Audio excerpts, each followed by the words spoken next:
There we go.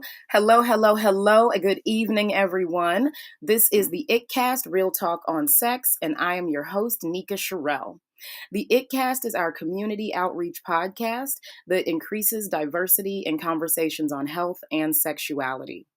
Through this work, we are creating a world where all people feel loved, honored, and respected. We have some upcoming events. Please join us weekly at our Freedom Support Group that is on Sundays from 12 to 1 Pacific Standard Time.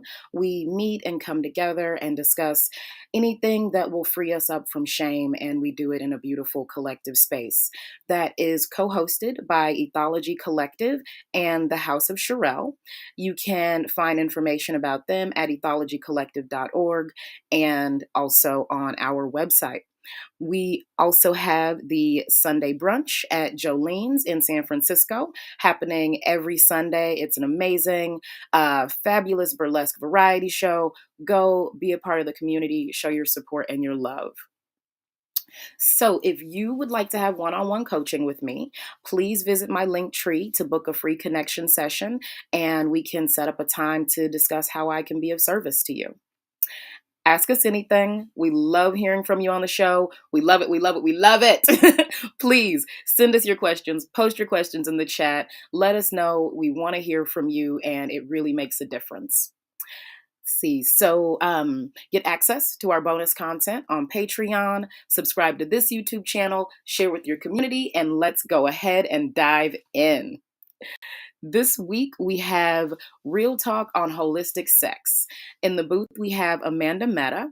Amanda is a trauma-informed somatic energy healer and coach with more than 18 years of professional experience. Sorry, guys. There we go. With more than 18 years of professional experience in holistic healing. She has lived in a Buddhist meditation center for a year and discovered that true happiness is found in our connection with others. She is also a cis-gender heterosexual woman who has lived through the stories of many men and women, including her own, in a professional setting. This led her to broaden her professional repertoire by becoming a certified sexuality educator. Growing up as the daughter of a Protestant Christian minister, learning the ancient Eastern philosophies of Taoism and Tantra from a young age has helped her rephrase her religious conditioning. It is her intention to open up the conversation about sex in order to uplevel the foundation from which we all approach our sexual expression, for the fulfillment of ourselves and the collective healing of generations before and after us. Wow, Amanda. Go ahead and join us on the show. Hi, Nika. So lovely to be here.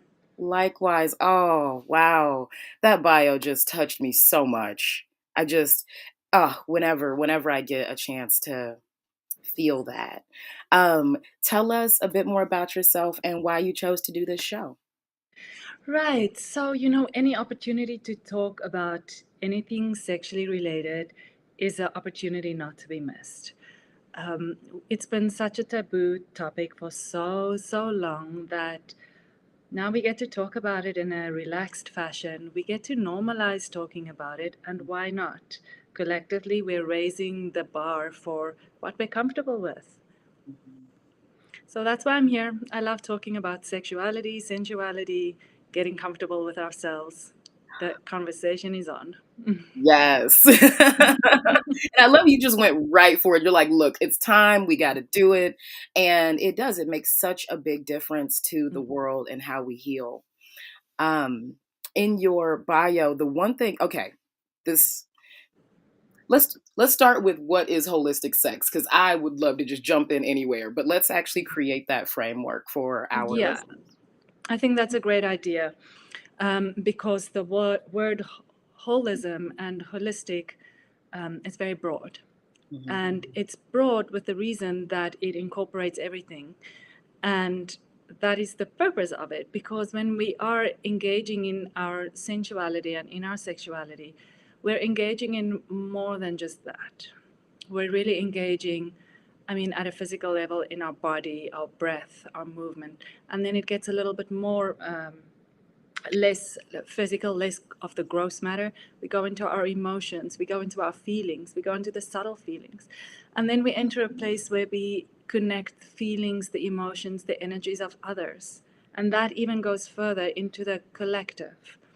Um, so, from one little seed, from one little act, from one little idea, even of intimacy, it's really connected to a whole lot more.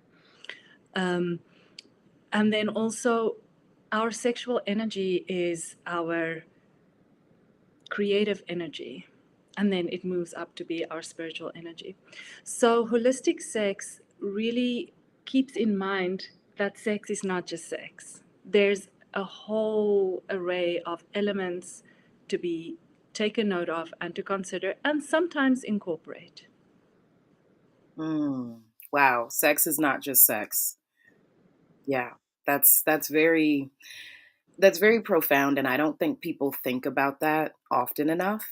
The deeper levels of sexuality and, like you said, the emotional level of it, the creative power. I know you specialize in Tantra, so like looking at, from what I know about like the root chakra and how that is, the source of our creative energy as well as our erotic energy and foundation. And so how just like life kind of springs up out of these places. I see the connections. Um, yeah. Yeah, to add to that, us humans, we all have one core emotion that is present within all of us. And so the way we approach sex and that intertwines. So where we're at emotionally, there's going to be the way you make love, there's going to be a direct correlation to that one emotion that's your predominant emotion. So, if it's anger, then there's a problem. If Hmm. your most prominent emotion is frustration, there's a problem. It can lead to a lot of, it has already, and it can and will lead to a lot of expressions that has consequences that are not so pleasant. We want to prevent that. We want to heal that. We want to change our core emotion and see the bond between that and our sexual expression. That's what we're doing here. Wow. Okay. I like that.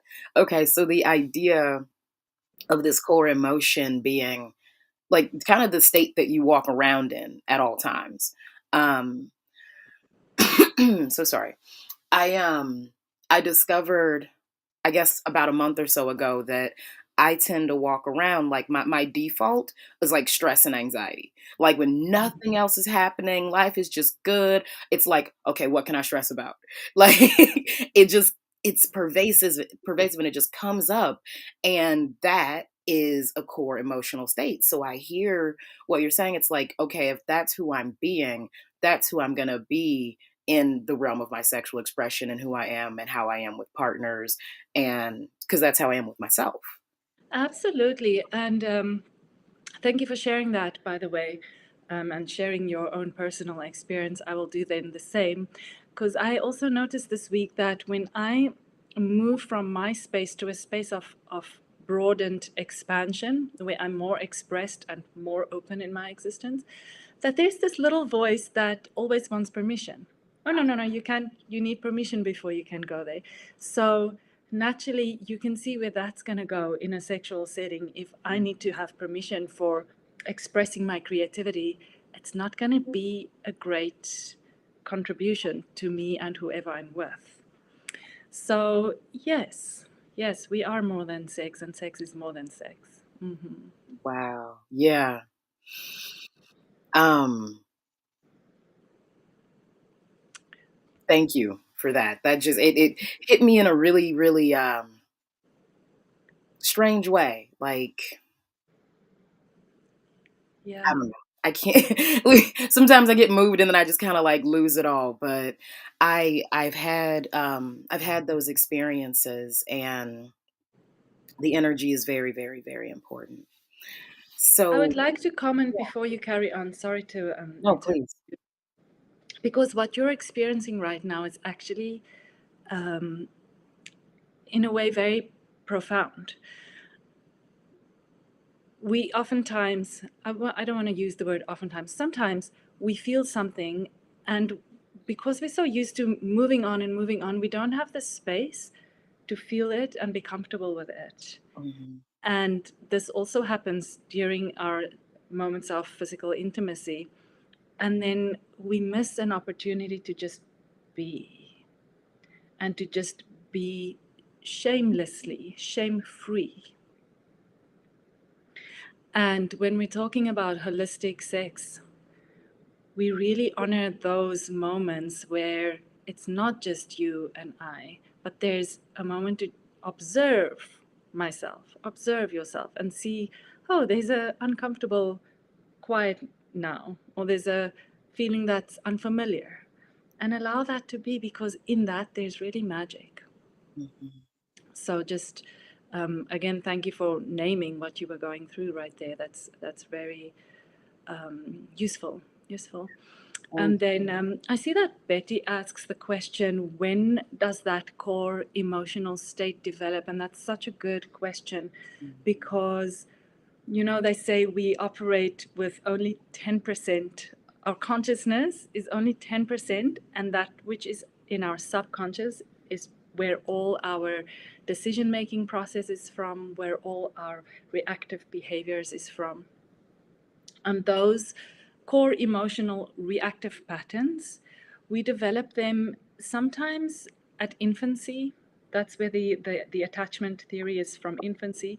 Mhm. But then they say up until 7 years old. So if you think about it, we're programmed what we believe about sex, what we believe about expressing ourselves sensually, what we believe about intimacy, Mhm. from age 0 to 7. But we're adults now. So look at it through that lens. Are we making love as if we're a 7 year old? Mm. Whew. You know, and that whole age regression process, that lands very fiercely. When you talked about, like, needing permission, that was, like, what totally threw me off. It's like, I have been in that space of needing the permission, needing the validation, needing these different layers of things, and when you talk about being that seven-year-old, I can feel viscerally being scared to say, "Hey, this is what I want. This is what I need." Like, this is me. One of the most terrifying moments that I think that I've experienced. So thank you for just putting that in there. I really got that. Mm. Yeah. Um, so oh gosh.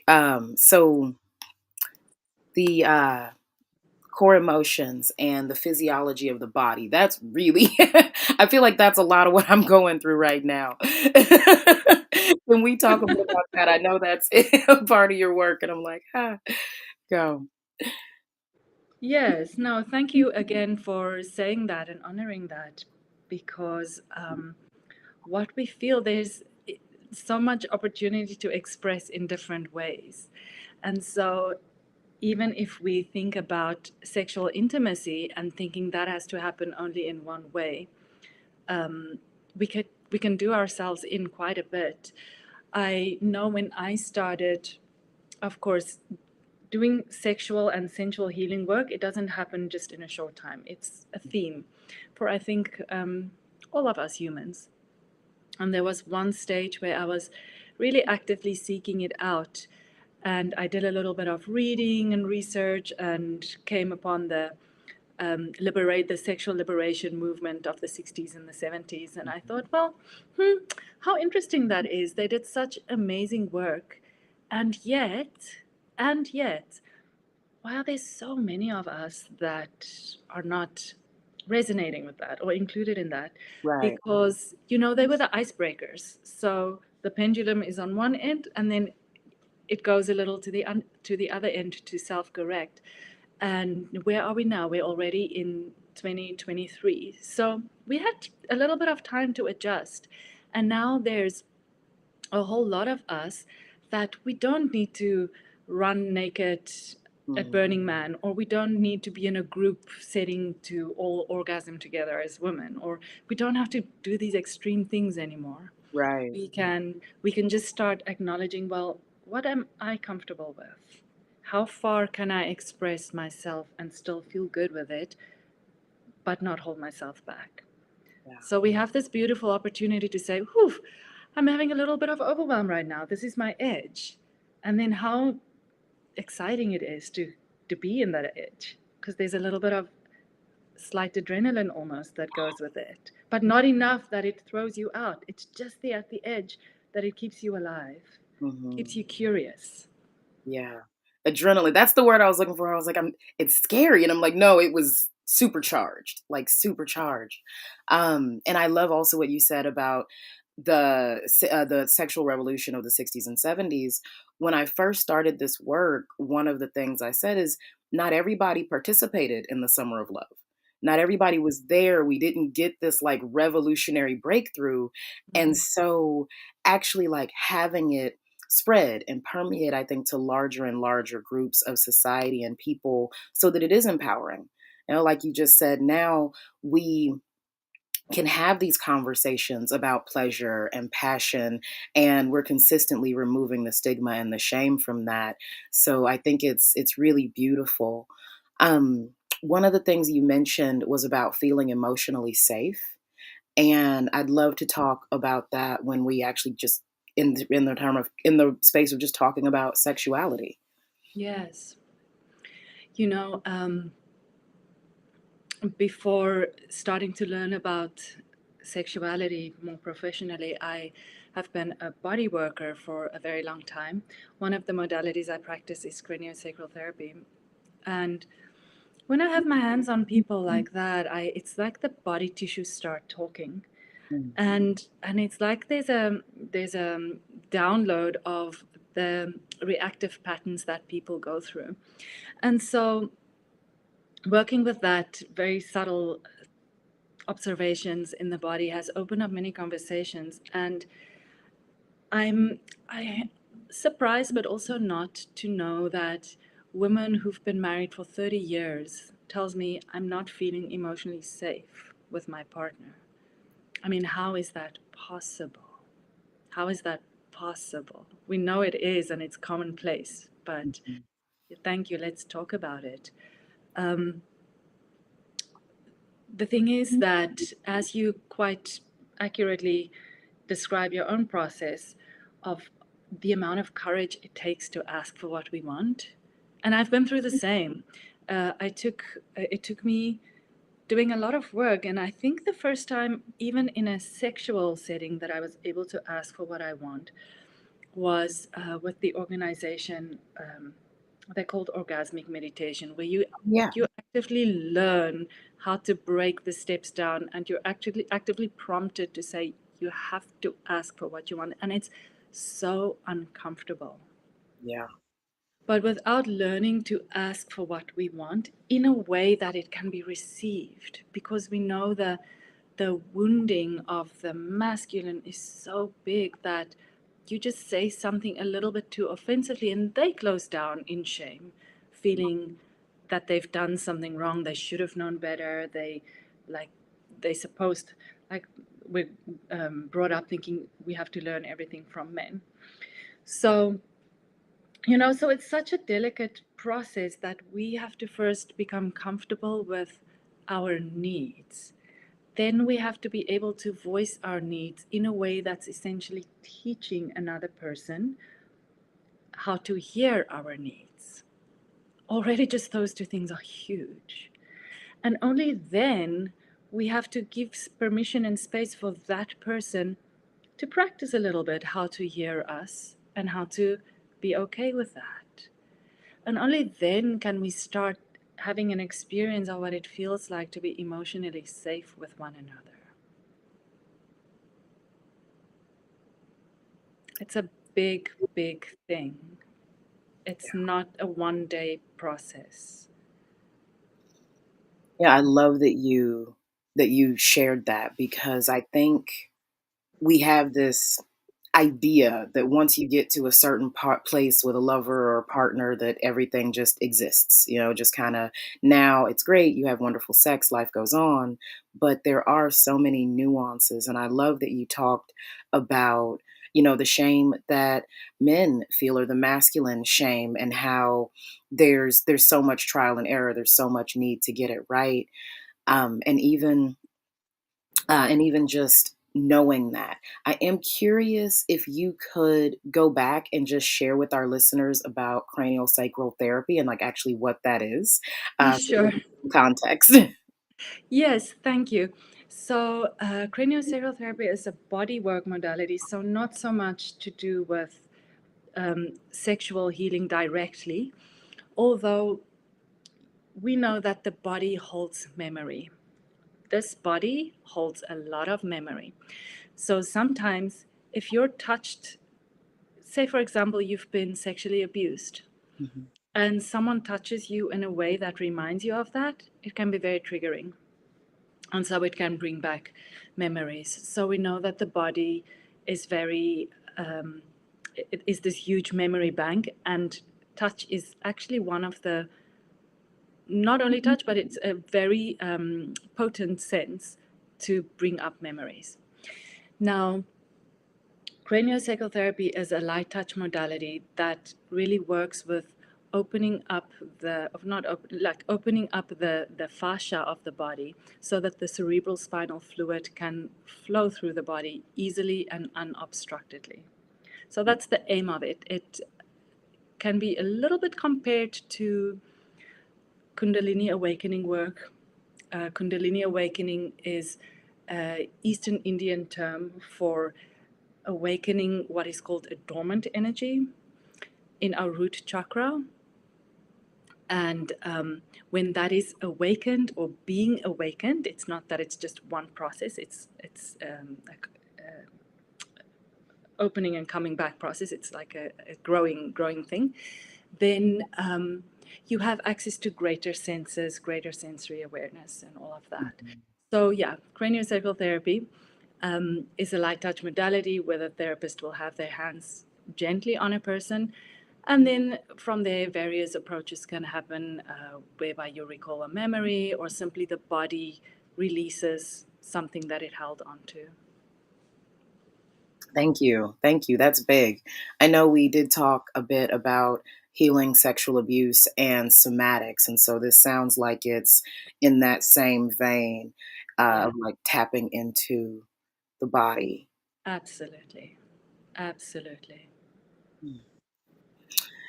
So you talked about oming, which I love that you brought it up. We don't talk about it a lot on the show, but it's come up. And so orgasmic meditation. I just totally reduced that word. Um, and you talked about it being uncomfortable. And it is, it's the asking for what you want. Like, why? Why do we have to do that? Why? At least that was my experience of oming. It's like you have to, and not my direct experience, but you have to be able to ask and you have to be able to receive. And Yeah. yeah, that's One thing that is taught beautifully in that modality or in that practice is this concept that you always have to say thank you after receiving guidance. mm, And whenever I work with men, I always do little practices, not like oming. That's a practice with the genitalia, but that can be applied to the hands or the mm, face or some other areas where you can just start practicing the principles. And the one principle that I love practicing with men is to verbally say out thank you after receiving guidance, because it just changes the way you receive. And in all honesty, who doesn't want to be a better lover? We all want to be better lovers. And a little bit of guidance, it turns you into a better lover. So sometimes it's a little uncomfortable. mm, People forget even to say thank you. But once it becomes part of your practice, then even during physical intimacy, not that you have to verbalize it then, but there's this process in your mind that goes on and you thank you. And that even creates, we talked earlier a little bit about how when we interact with another person, we enter this whole energetic field with them. Now, if the two of you come together and you enhance it with this feeling of gratitude, Mhm. it creates really yummy things for you and for everyone around you. This is world peace. We're talking about world peace right now. We really are. We really, really are. Oh God, you actually you said social harmony starts in the bedroom, and I was like, That yeah, is absolutely my favorite quote. Social harmony starts in the bedroom. it's so true. I mean, when we are that expressed and that open and that creative and free, what do we have to be upset about? Uh, Mm. um, Yeah. yeah. The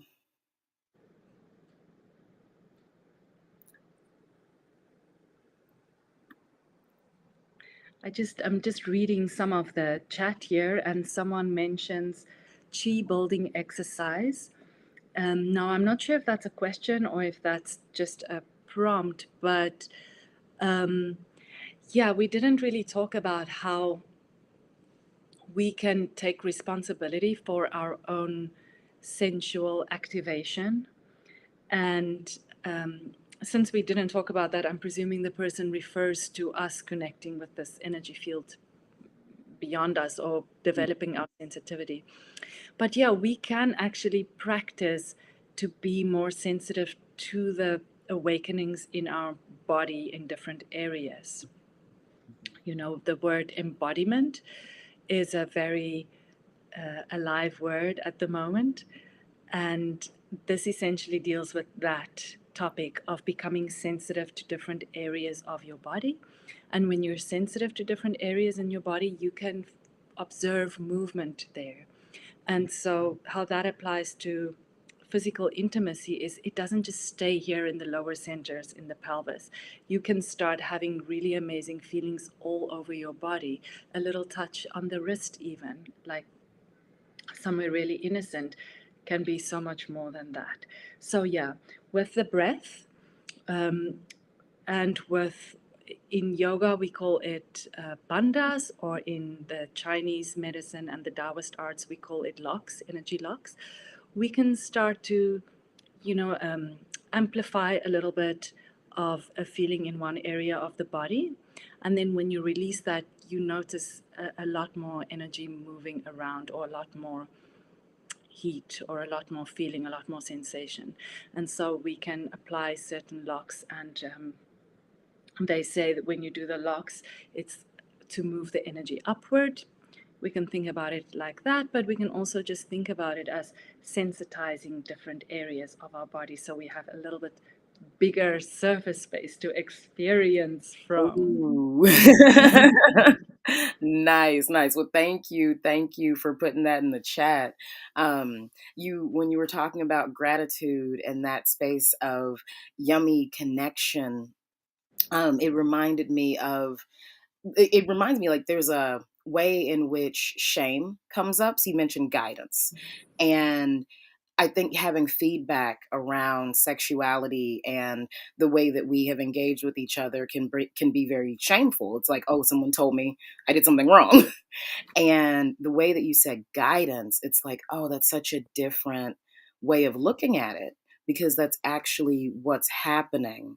And I have never actually said thank you.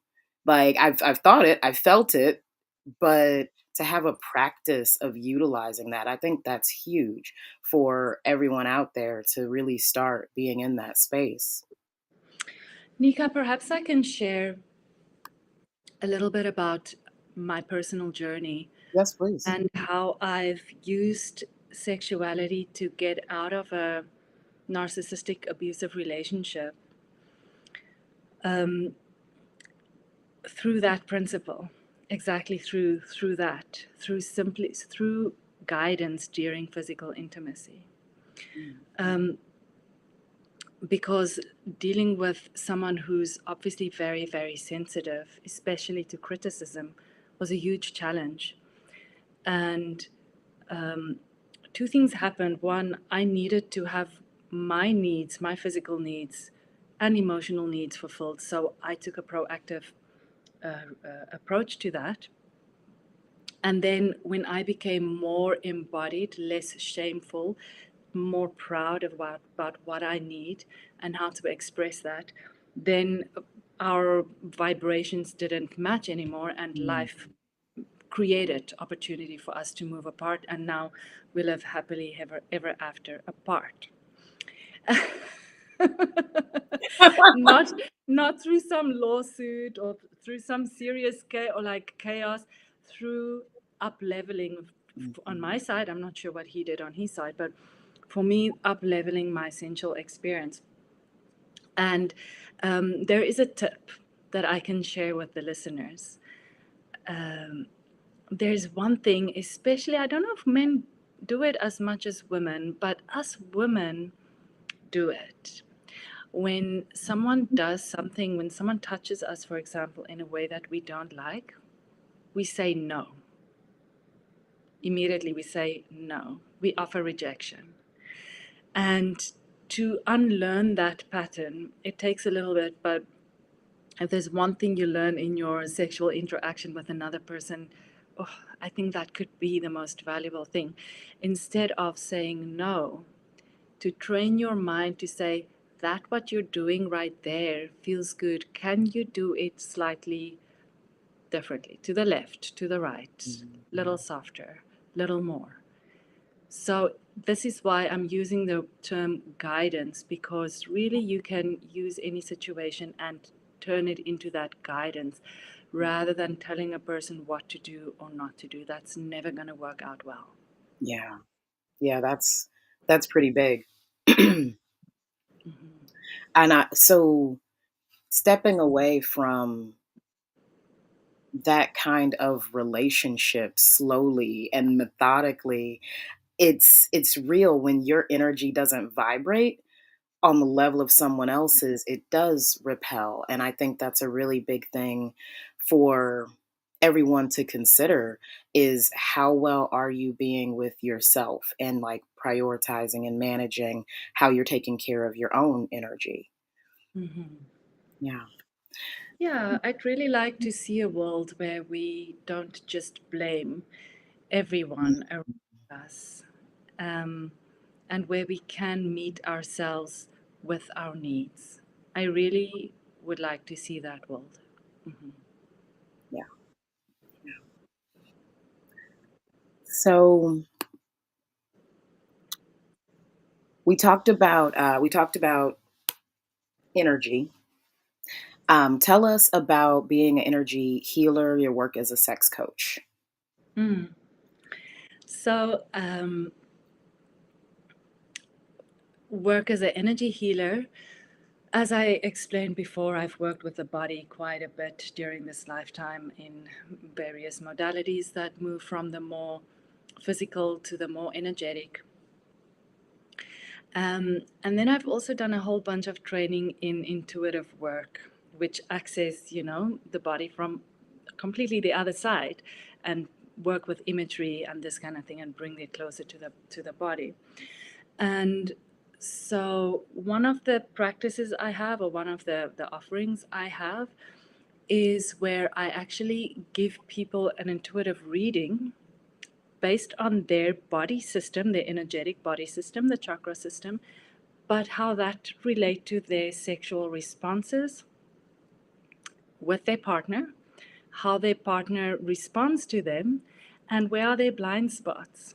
Hmm. So that's not the only way I blend those two modalities or those two areas, but it is one of the ways that I found is actually very useful, where people don't always know how to explain what's not working for them, or they know they're not satisfied, but they cannot really tell what they are doing to contribute and how they can change themselves. And so this comes in useful when you're working with a partner who's not really interested or not really ready to work with another person and just speak about things, because ultimately that's actually a little bit more productive, is when, if you're in a committed relationship, when both parties can openly discuss what's up for them. So yeah, that's one of the ways I approach holistic sexuality, sexuality coaching, energy healing. The other area is, as most of our talk thus far today has beautifully explained, that things, our bodies is a representation of ourselves. It's a representation of our thought patterns and the way we react to life. And so when we have the body in front of us, we can work closely to the body and say, oh, I have a shoulder pain. But we don't always have to do that. We can also look at the energetics and see where is there a little bit of structure, obstruction in the energy body, and then probe that and see, oh, these are the underlying beliefs, these are the underlying thoughts, these are the underlying emotions. Let's see if some of them are ready to be changed through a conscious process, or maybe let's ask a few more questions. Where does that pattern come from? Does it even belong to you? Is it from your ancestors? Is it from your childhood conditioning? Where does it come from? How does it serve you? How has it served you up to now? And now, are you ready to upgrade and change that? Mm, yeah.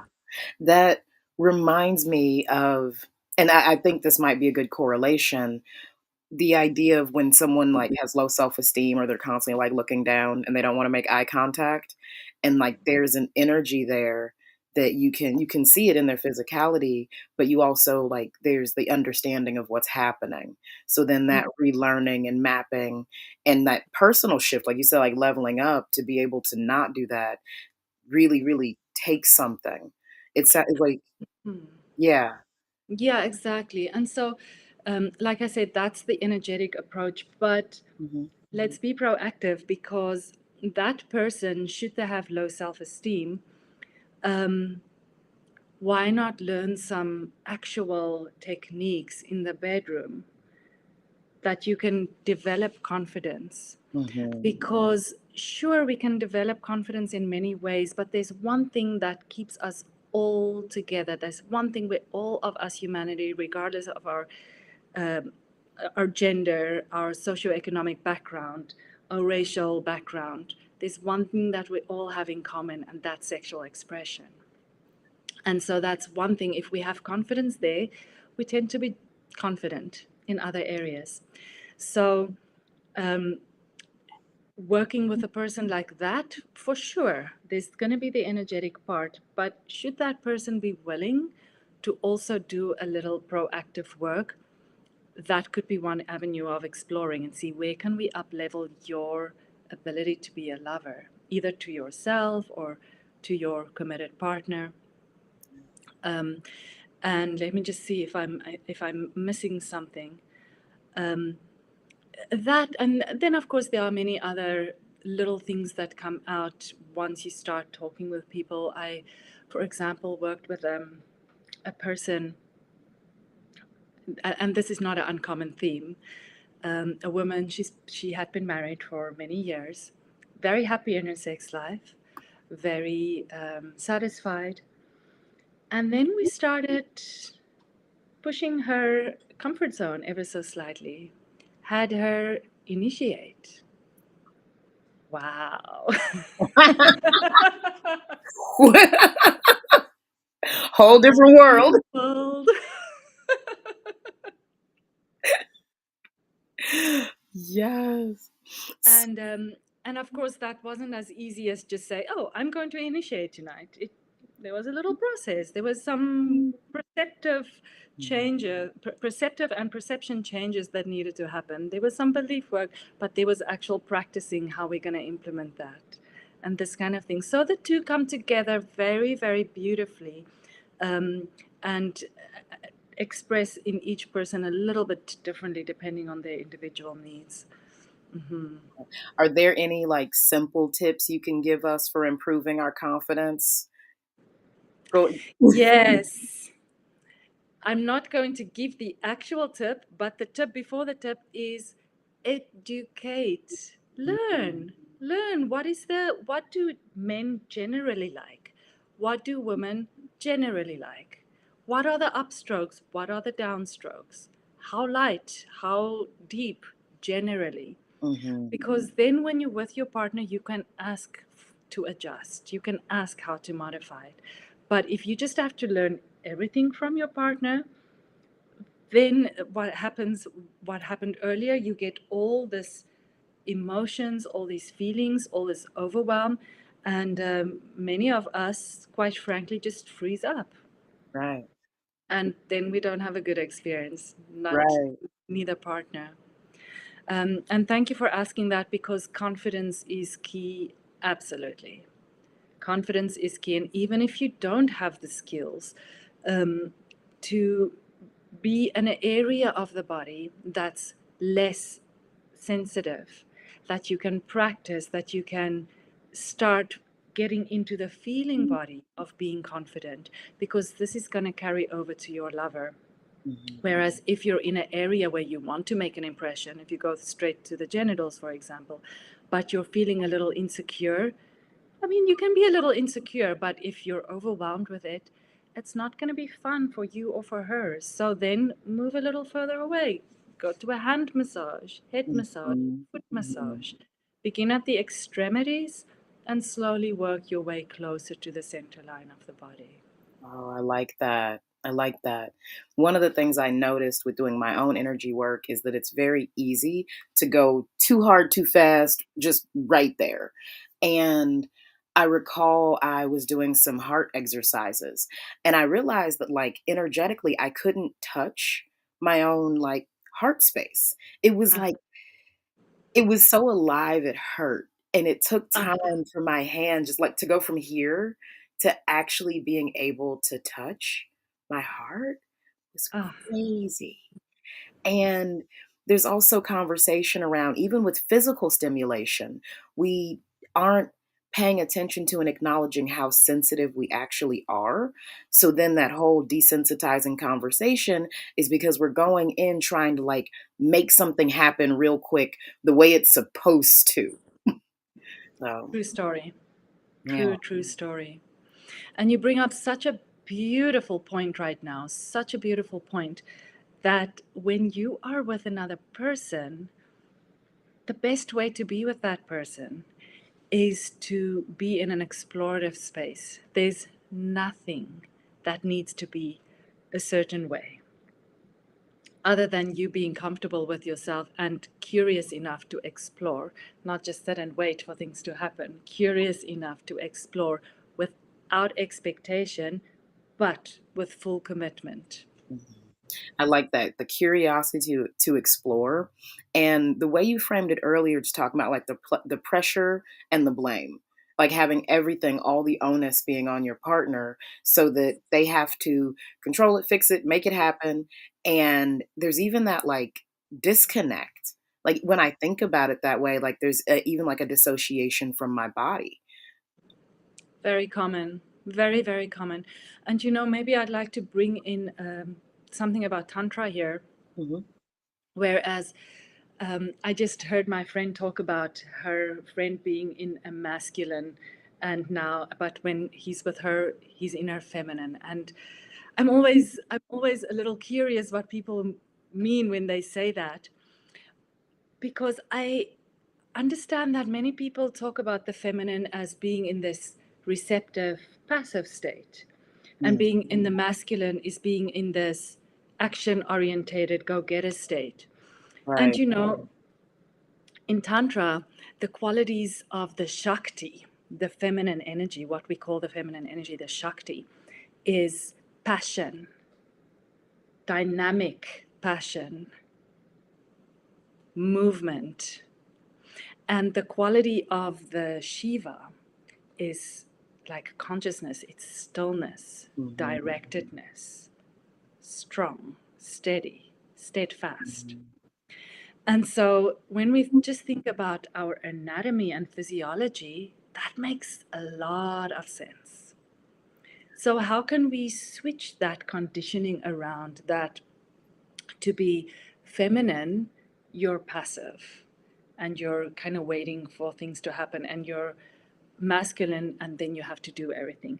And how can we switch that up so if you're in your feminine, that you're receiving through invitation? It's an active invitation. Mhm. It's active, it's dynamic.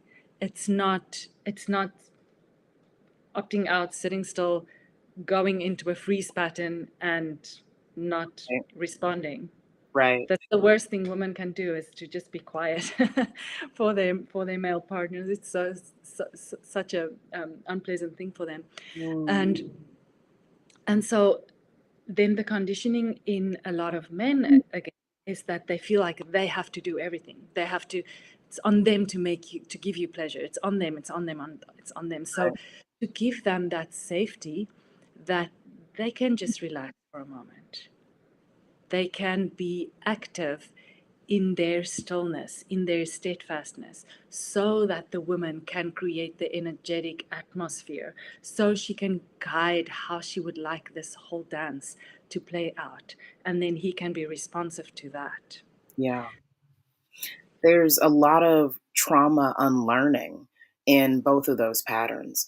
I'm hearing, the idea that in the masculine context of how we are working with it in, I'll say, like, the US, just generally, there's the pressure and the need to be the aggressor, and the conversation of you're not a man unless or if, and all these different things, and that creates its own trauma narrative, which pairs then with the feminine trauma narrative, and you've got this whole spiral of no communication because everyone's doing and being how they're supposed to be. Hmm. Yeah, that's very beautifully said and broken down. Yeah, I love that. Yeah, we have work. The thing is, and this is why I love this so much, is that sex is not work. It's such an incredible tool to unwind those patterns. This is the opportunity. It's not that we have to become whole to have wholesome sex. We can use sex to become whole. Ooh. That's where we can learn. That's where we can make the biggest changes. And funny story is that trauma gets healed through the experience of bliss. So you go through a process that already awakens, has already a chemical response in your body with the intention to release your trauma. That doesn't mean go sleep with some guru and think you're going to be fixed, because I know that happens. This is not what it, there's still a very a very sacred container through which to do this, but there's an opportunity to, through sensuality and sexuality, even come out of that conditioning, and not just the other way around. Mm. Wow.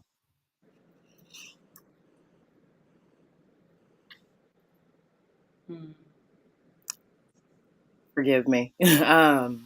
Yeah, yeah. There's so much, and Yeah. um, I mean, we are here to explore what we are and who we are.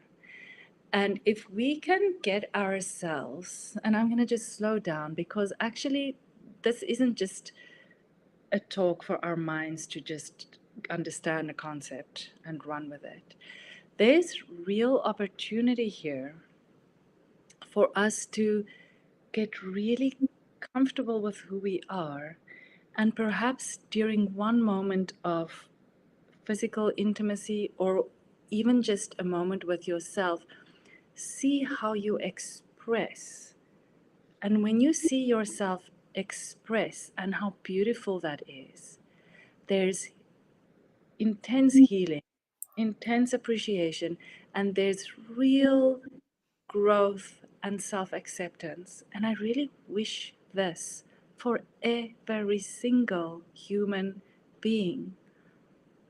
And so many self help books are out there, and many modalities and many training courses. And if you have enough money, you can go take all of that. but you don't need a single cent to practice how to embody yourself and how to express yourself in a way that's beautiful and freeing. We can all do this, Mm. all of, all of us. That bliss part. Bliss is where trauma is healed. Mm-hmm. I Mm-hmm. love that. That never ever ever would have occurred to me, crossed my mind palette, anything, and it makes so much sense. I Mm-hmm. think it's very natural to try and heal trauma by going and being in trauma and Yeah. trying to fix it from there. Yeah. The way you just created that is like, "Okay, I'm gonna go get some bliss now." Like like Ah, and sex is not work. I actually have heard people refer to it that way, and I'm like, "Well, you're just not doing it right." Like, it should be fun and playful, and the part that you were talking about with the masculine and the feminine and the energetic energies, I just love to play with those. I think that is the best, edge to push even. It's so valuable. Yeah, and it's not. I think just to complete that topic, it's not that a woman has to play just the feminine, and the man has to play, or for different kind of relationships, that one partner has to play one role. It changes. It's like the yin and yang. We get to practice both parts all the time, but Mhm. having a little bit of awareness of which part you're practicing at any given time, it gives you the opportunity to develop more of it or to bring balance to it. So, yeah, there's a space for that. And then there was something else that I think there was two things I wanted to mention, but I think the one just left my mind now. Yes. Um, so, oh gosh darn it. I'm so moved in the space of this conversation because there's so much healing to be done. And when you said you don't have to be whole to have sex, sex can make you whole. I think we just lose that so much in our fear and our resistance from it. And so the idea of holistic sex and holistic sexuality, it's it's yummy and it's spiritual, and I would even say it's safe. There's a lot of the sex positivity conversation where it's like, "Yeah, no, free love, we can go and do anything and be with anybody," and it's like, "Yes, we can." And being sex positive does not necessarily mean just being sexual. There's so many layers to it. So many layers. And I wanted to add a little commentary on the word bliss also. Mhm. There is a permission piece that goes together with that, so that it's not that sex has to be blissful for you to gain bliss from it, even. And it's not that it has to be a certain way. It doesn't even have to be um, like it doesn't have, the expression of it doesn't have to be anything specific. Um, but if you are with another person in a way that's pushing your openness boundary, just in that, there's, call it a secretion of bliss. When that when I that love barrier dissolves a little bit, that experience, and this is from Buddhism also. And by the way, in Buddhism, bliss is an essential factor of enlightenment. Without bliss, you cannot be fully enlightened. It's an essential factor. So people sometimes say, pleasure is just something extra. No, it's very essential. It's a very essential part of life. Sometimes people say the clitoris has 8,000 nerve endings, and it's just for pleasure. Ah, please take that word "just" out. Pleasure is Ah, incredibly essential. mm, Incredibly essential. This is for another time, but that 8,000 nerve endings, it also has very specific physiological um, purpose. Nature, everything in nature has purpose. But I'm going off tracks right now. So in that moment where you pushed your boundary and that boundary has dissolved a little bit, that's bliss. So Mm. it's not that you have to be like this amazing lover or you have to be only in the best mood.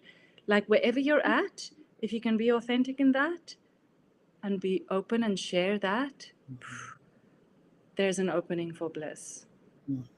Mhm. I just wanted to add that. Thank you. Thank you. That changes the entire dynamic of my relationship to bliss. And it is necessary. I never, in all the journey of healing and like, I get pleasure, happiness, joy, all those things, but bliss, that is the enlightened space. Like, that's so, so, so beautiful. Yeah, thank you for having that recognition. Yeah. Thank you. We do have a couple of minutes left, and physiology of the body is one of the topics that we discussed. Please tell us about these 8,000 nerve endings in as little time as possible. Let's talk about the clitoris. We're talking about the clitoris, and I don't know how many PhD, um, sexuality PhD people I've come across, and they all say this thing: the purpose of the clitoris is only for pleasure. Now, I am not a PhD anatomy student or accomplished scholar, and I don't have all the anatomical terms right now, but without approaching the clitoris with sensitivity and waking up those 8,000 nerve endings, you're not going to have the the labia, the vaginal lips, Mhm. engorge in order to swell up enough to open, in order to bring the fluids down, in order to facilitate penetration. And when all of those factors are not there, we get a rough entry, forceful, unpleasant, dangerous because it creates ruptures in the vaginal Mhm. lining. And I sometimes, when I'm really aggravated or really passionate about it, I'm saying, so if you're saying that the clitoris, that those 8,000 nerve endings is only for pleasure, then in a strange way, you're making rape okay. Because absolutely no penetration without following all the steps of preparing the female Mm. body is okay. That is not sex. And one more thing, Yeah, I like that. the That's health what's called the World Health Organization mhm. has a definition for sex, and that definition contains the word pleasure. If it's not healthy, if pleasure is not there, it's not considered healthy sex. So let's not have unhealthy sex. Let's rather not have sex and only have healthy sex if we're gonna have it. Yes. That is the best. I'm so happy about that. And it's everything that you said right there is so real. I love it. That's enough said. Tell us where can people find your work, follow up with you, and get more info? Yes, thank you. So right now, they can find me on my website, amandameta.com. And at the moment, I have two Instagram pages, tiny ones. They can follow them. I'm not incredibly active on there, but I'm very responsive. Should anyone ever have a personal email, personal request, personal question, or even request for more information in how they can work with me or how I could potentially work with them, if they have those kind of requests, they can access me through my website or through Instagram. But my website is always a good one, amandameta.com. Excellent. Thank you so much I for work, sorry, and I work yeah. with singles who are in a committed relationship and with couples. Unfortunately, I do not work with singles who are looking. Got it. Thank you. Appreciate that. Ah, okay. Well, thank you so much for being on the show. Your work is phenomenal. What you bring to the conversation is phenomenal. And I just got so much out of this. So I hope everyone that is listening and everyone whose life you touch is really getting all the juice. Thank you so much. Thank you so much, Nika. What an honor to speak with you about these beautiful things. Thank you so much for the invitation. Absolutely. Okay, everybody out there, thank you so much for joining us today. The ItCast is our community outreach podcast that increases diversity in conversations on health and sexuality. Through this work, we are creating a world where all people feel loved, honored, and respected. Please join us for our weekly Freedom Support Group. It's all online Sundays from 12 to 1 p.m. Pacific. And that's hosted by Ethology Collective and the House of Sherelle. You can see more on our events calendar. We also have the Sunday brunch at Jolene's, which is the burlesque variety show coming to you once a week. Incredible time. Please go check it out. And definitely get one-on-one coaching with me. I'd love to talk to you. You can book a one-on-one connection session with me. You can follow the QR code popping up on the screen. We also, again, always love hearing from you. Thank you for your chats. Thank you for your comments today. And please, again, feel free to send those in. We're going to go hop over into our after chat, which you can find that content on Patreon when you go subscribe. So learn about our work at theitcast.com, subscribe to this YouTube channel, and share with your community. Thank you so much.